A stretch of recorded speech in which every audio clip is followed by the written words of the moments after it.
आज कोई कह रहा था, गुरुजी हमारे यहाँ पर शिवलिंग की प्राण प्रतिष्ठा है। गुरुजी हमारे यहाँ पर शिवलिंग की प्राण प्रतिष्ठा है।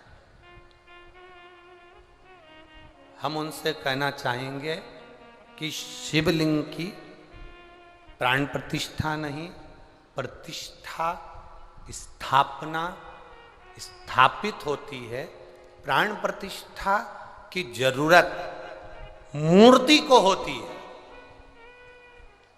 प्राण प्रतिष्ठा की जरूरत मूर्ति को होती है, शिव जी की प्राण प्रतिष्ठा नहीं।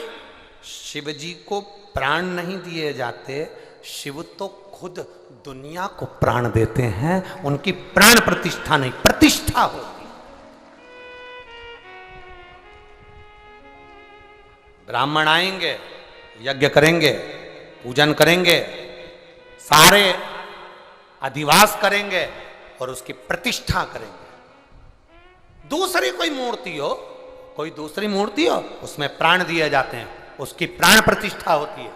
और शंकर भगवान का जो शिवलिंग हम स्थापित करते हैं उसको कहते हैं स्थापित करना, प्रतिष्ठित करना, स्थापित करना।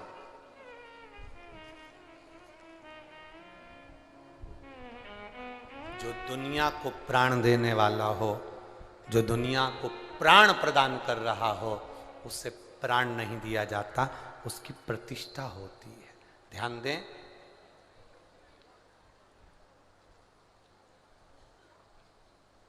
एक होता है प्रतिष्ठित शिवलिंग। कौन सा शिवलिंग? जम के बोलो जरा। प्रतिष्ठित। आपके घर के आसपास में कहीं मंदिर है? बोलो बोलो जम के जरा। है? अपने घर के आसपास में जो मंदिर है, अपने घर के आसपास में जो ब्राह्मणों द्वारा, संतों द्वारा, साधुओं द्वारा, गुरुओं द्वारा, सन्यासियों द्वारा, तपस्वियों द्वारा, साधकों द्वारा, सती द्वारा, सावित्री द्वारा, किसी ब्राह्मण विद्वान द्वारा जिस मंदिर के अंदर स्थान पर जो शिवलिंग रखा जाता है उसको प्रतिष्ठित शिवलिंग कहते हैं। प्रतिष्ठित शिव तो प्रतिष्ठित है, स्थापित है।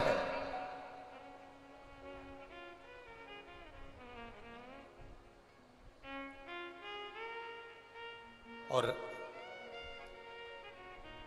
फिर वर्णन किया, वो प्रतिष्ठित शिवलिंग की गणना में आ गए।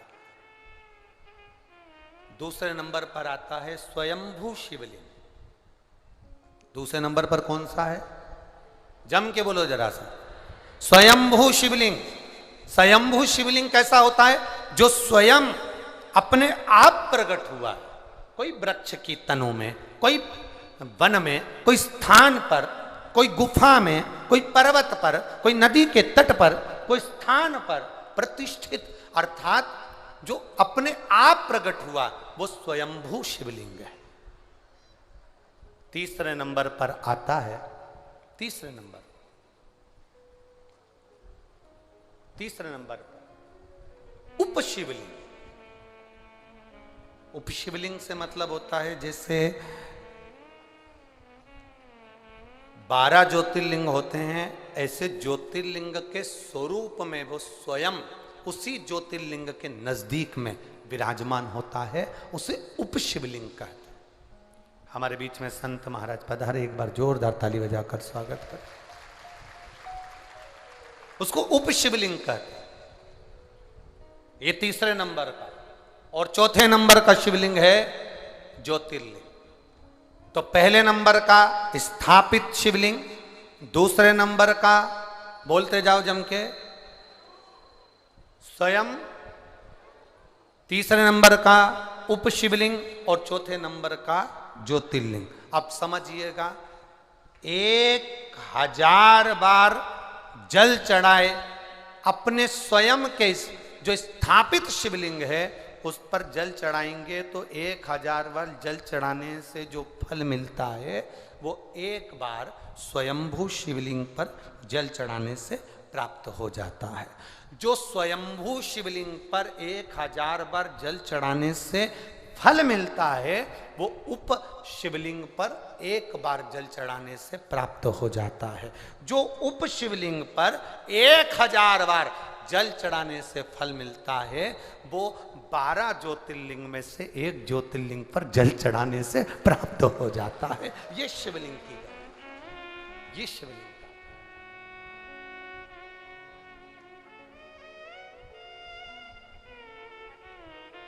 दो चीजें बड़ी दुर्लभ हैं। अब तो बहुत सरल हो गई, अब तो बड़े सरल सी लगती है दो चीजें, पर दो चीजें सबसे ज्यादा दुर्लभ। एक ज्योतिर्लिंग का दर्शन, दूसरे नंबर पर है भगवान शंकर की शिव महापुराण की कथा।